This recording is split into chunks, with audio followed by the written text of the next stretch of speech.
ನಮಸ್ಕಾರ. ಇವತ್ತೊಂದು ಸಣ್ಣ ಕತೆ ತಿಳ್ಕೊಳ್ಳೋಣ. ನಾವು ಅದರಿಂದ ಭಾಳ ಅಂದ್ರೆ ಭಾಳ ಅರ್ಥ ಮಾಡ್ಕೊಳ್ಳೋಣ ನಮ್ಮ ಲೈಫಿಗೆ. ನಾವು ಒಬ್ಬವ ಮುರುಗೋಡ್ ಅಂತೇಳಿ ಒಬ್ಬ ಕವಿ ಇರ್ತಾನೆ, ಇಂಗ್ಲೆಂಡ್ ಕವಿ. ಅವನು ಆ ಕವಿ ಏನು ಮಾಡ್ತಾನೋ, ಸಣ್ಣಂದಿರ್ತಾನೋ ಅವ್ನು ಸುತ್ತಮುತ್ತ ಸಮಾಜದಾಗ ಮನೆಯೊಳಗೆ ಎಲ್ಲರೂ ಅವ್ನು ಏನು ಅನ್ಕೊಂತ ಬರ್ತಿರ್ತಾರೆ, ನಿನ್ನ ಕೈಲಿ ಏನಾಗೋದಿಲ್ಲ, ನೀ ಏನೂ ಮಾಡೋದಿಲ್ಲ, ನಿನ್ನ ಕೈಲಿ ಏನೂ ಸಾಧಿಸೋಕ್ಕಾಗೋದಿಲ್ಲ, ಹಿಂಗೆ ಅನ್ಕೊಂತ ನಮ್ದಿರ್ತಾನೆ. ಅವ್ನು ಭಾಳ ಅಂದ್ರೆ ಭಾಳ ಕುಗ್ಗಿ ಹೋಗ್ಬಿಟ್ಟಿರ್ತಾನೆ. ಅದನ್ನೆಲ್ಲ ಕೇಳಿ ಹಂಗೆ ಮುಂದೆ ಬೆಳಂಗೆ ದೊಡ್ಡ ಆದಮೇಲೆ ಕಾಲೇಜ್ ಲೆವೆಲಿಗೆ ಬಂದಾಗ ಅವ್ನಿಗೇನು ಅನ್ಸತಿ, ನಾನು ದೊಡ್ಡ ಚಲೋ ತಿಳ್ಕೊಳಕ್ಕೆ ಏನು ಮಾಡ್ತಾನೋ, ಏನೋ ಎಲ್ಲರೂ ದಡ್ಡನ ಆ ಥರ ಇರುವಲ್ ತಕ್ಕ ಕಟ್ಟೋನಂತೆ SIT ಪರೀಕ್ಷೆ ಕಟ್ತಾನಂತ. SIT ಪರೀಕ್ಷೆ ಒಳಗೆ 1600 ಅಂಕಕ್ಕೆ 1480 ಹಂಗೆ ಮಾರ್ಕ್ಸ್ ಸಿಗ್ತಾವೆ. ಅವಾಗ ಅವ ಅನ್ಕೋತ, ಎಲ್ಲರೂ ನನಗೆ ದಡ್ಡ ಅಂತಿದ್ರು, ಹುಚ್ಚ ಅಂತಿದ್ರು, ನಿಮ್ಮ ಕೈಲಿ ಏನು ಮಾಡೋಕ್ಕಾಗಲ್ಲ ಅಂತಿದ್ರು, ಖರೆ ನಾ ಹೆಂಗೆ ನೋಡು ಎಷ್ಟು ಶಾನೆ ಅದೀನಿ, 1480 ತೊಗೊಂಡಿನಿ 1600 ಅಂತೇಳಿ ಖುಷಿ ಆದಂತ. ಅದನ್ನ ಮೋಟಿವೇಶನ್ ಆಗಿ ಇಟ್ಕೊಂಡು ಚಲೋ ಇನ್ಸ್ಟಿಟ್ಯೂಟಿಗೆ ಜಾಯ್ನ್ ಆದಂಥ, ಎಲ್ಲ ಚಲೋ ಕೋರ್ಸಸ್ ಮಾಡ್ಕೊಂಡು ಒಬ್ಬ ದೊಡ್ಡ ಬಿಸ್ನೆಸ್ ಮ್ಯಾನ್ ಆದಂಥ. ದೊಡ್ಡ ಬಿಸ್ನೆಸ್ ಮ್ಯಾನ್ ಆದಮೇಲೆ ಅದಾದ ಒಂದು 10 ವರ್ಷಕ್ಕೆ ಅವನೊಂದು ಗೌರ್ಮೆಂಟ್ ಕಡೆಯಿಂದ ಒಂದು ಪೋಸ್ಟ್ ಬಂತಂತ, ಲೆಟ್ರನ್ನೇ ಪೋಸ್ಟ್ ಬಂತಂತ. ಅದ್ರೊಳಗೆ ಬರೆದಿದ್ರಂತ, ಈಗ ನೀವು ಒಂದು 12 ವರ್ಷದೊಳಗೆ ಹಿಂದೆ ಏನು SIT ಪರೀಕ್ಷೆ ಬರೆದಿದ್ರಲ್ಲ, ಅದ್ರೊಳಗೆ ನಿಮ್ಮನ್ನೂ ಸೇರಿಸಿ 13 ಮಂದಿಗೆ ತಪ್ಪು ರಿಸಲ್ಟ್ ಹೋಗ್ಬಿಟ್ಟೈತಿ.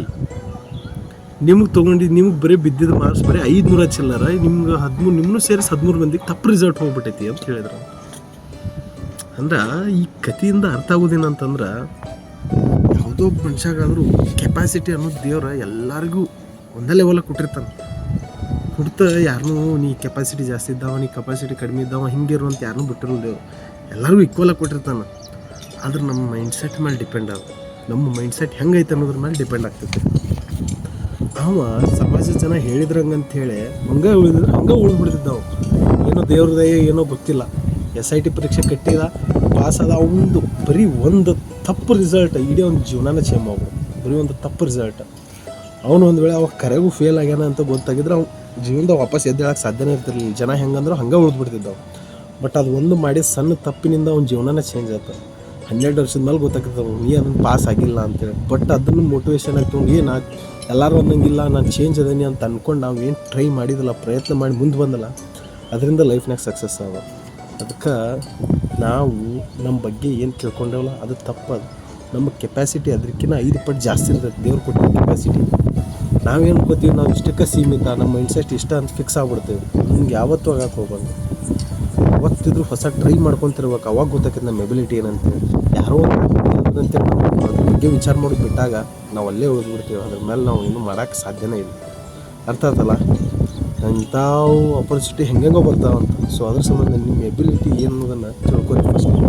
ಏನಂಗೆ ಇದು ಆಗೋದಿಲ್ಲ ಅಂತ ನಾವು ಮಾಡೋಕ್ಕಾಗೋದಿಲ್ಲ, ಬಿಟ್ಬಿಡಕ್ಕೆ ಹೋಗ್ಬೇಡ್ರಿ, ಟ್ರೈ ಮಾಡಿರಿ.